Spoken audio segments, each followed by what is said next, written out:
आइए हम चौथी जमात माहौल का मुताला इस मजमून में चौथी जमात का पहला सबक हवाई सबक से मालूमात हासिल करेंगे। चलिए हमारे साथ आप भी हैं बच्चे लोग। चलिए पेज नंबर 57 जो है, जो आप 57 पे जो दिया हुआ है सबक नंबर 9 हवा दिया हुआ है। अब इससे कुछ मालूमात हासिल करेंगे कि पहला है सामने दी हुई तस्वीर में देखिए। सामने दी हुई तस्वीर में देखिए कौन से काम हो रहे हैं। पहला हम देखेंगे कि इस तस्वीर में पहला काम है कि एक शख्स जो है तो हवा अपनी साइकिल में हवा भर रहा है, और दूसरा है जो लड़की गुब्बारे में हवा भर रही है, और तीसरे जो हवा टायर पंक्चर हो गया है तो अपने एक शख्स अपनी मोटर में उसके पहिए में हवा भर रहा है। और दूसरा देखेंगे, आइए ये करके देखिए। एक बड़े बर्तन में पानी लीजिए, खाली लंबुतरे बर्तन में पानी लीजिए। अब लंबुतरे बर्तन में पानी लीजिए मतलब इसका मतलब ये हुआ लंबुतरा बर्तन यानी बकेट की तरह होता है। अब यहाँ पर भी ये लड़की ने बकेट ली हुई है, आप भी बकेट लीजिए। इस खाली बर्तन को पानी का ऊपरी सतह पर उल्टा रखकर नीचे दिए। फिर क्या कीजिए, खाली बर्तन और लीजिए, भगोना टाइप उसे उल्टा रख दीजिए। जिस तरह दबा रही है उस तरह दबाइए। फिर देखिए आप बर्तन को थोड़ा तिरछा कीजिए। आप बर्तन को क्या करेंगे, तिरछा करेंगे, थोड़ा सा तिरछा करेंगे पानी में। आपको इससे क्या मालूम हुआ, आप ये कर देखिए। हवा के बुलबुले फौरन पानी के सतह पर आने लगते हैं। इससे क्या जाहिर होता है, ये देखिए। हवा पानी से हल्की होती है, इसलिए बर्तन के तिरछे होते ही हवा पानी के बुलबुले पानी की सतह पर आते हैं। इससे क्या समझ में आता है, खाली नज़र आने वाले बर्तन में भी हवा मौजूद है, यानी खाली जो दिया बर्तन है उसमें हवा मौजूद है। हवा हमारे चारों तरफ मौजूद है, खाली नज़र आने वाली जगह में भी हवा, लेकिन हमारे आतरफ की हवा, ये हवा कहाँ तक फैली हुई है। आप देखिए हमारे पास हमारे आसपास जितनी भी खाली जगह होती है वहाँ पर हवा मौजूद होती है, मगर आंखों से नज़र नहीं आती। यानी जहाँ खाली जगह होती है वहाँ हवा होती है, मगर हमें आंखों से नज़र नहीं आती। हवा की ख़ास बात है कि हवा आंखों से नज़र नहीं आती है। आप आइए ये करके देखें। ये स्कूल में आने वाले अखबार के महीने भर की रद्दी लीजिए और कोई बेकार कागज़ बड़े टुकड़े लीजिए। अखबार लिया हो तो इस वर्क अलग कर लीजिए। अब हर वर्क के 4 मसावी टुकड़े कीजिए। ये कागज़ फर्श पर एक के ऊपर एक रखिए, मतलब मुरब्बा टाइप जो चौकोन होता है वो लीजिए और एक के ऊपर एक रखिए फाड़कर बराबर। ये जो बच्चियाँ कर रहे हैं उस तरीके से। पेज नंबर 57 हम 58 पर जाएंगे। अब ख़त्म हो चुका है पेज नंबर 58, यहाँ पर शुरू हो रहा है। और पेज नंबर 58 में ध्यान दीजिए कि ये ढेर तैयार होते वक्त फर्श पर रखे हुए वर्क की तय के ऊपर के रखे हुए वर्क की तय में क्या फ़र्क होता है बताया जाता है। तमाम वर्क रख देने के बाद ढेर का मुशाहिदा कीजिए और ऊपर नीचे तय का फ़र्क जहन में रखिए। आपको इससे क्या मालूम हुआ। हम और वर्क जमाते जाते हैं तो आहिस्ता आहिस्ता नीचे वर्क ऊपर की वर्क के नीचे दबाते जाता है।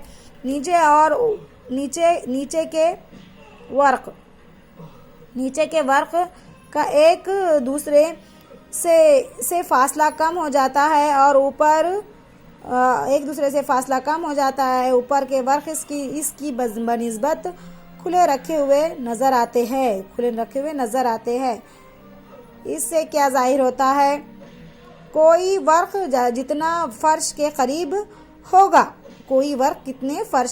होगा, याद रखिए, सुनिए गौर से, उतना ही इस वर्क पर रखे हुए एराक की तादाद ज़्यादा होगी, फासले की तादाद मतलब, और नीचे की तय पर ज़्यादा दबाव पड़ेगा।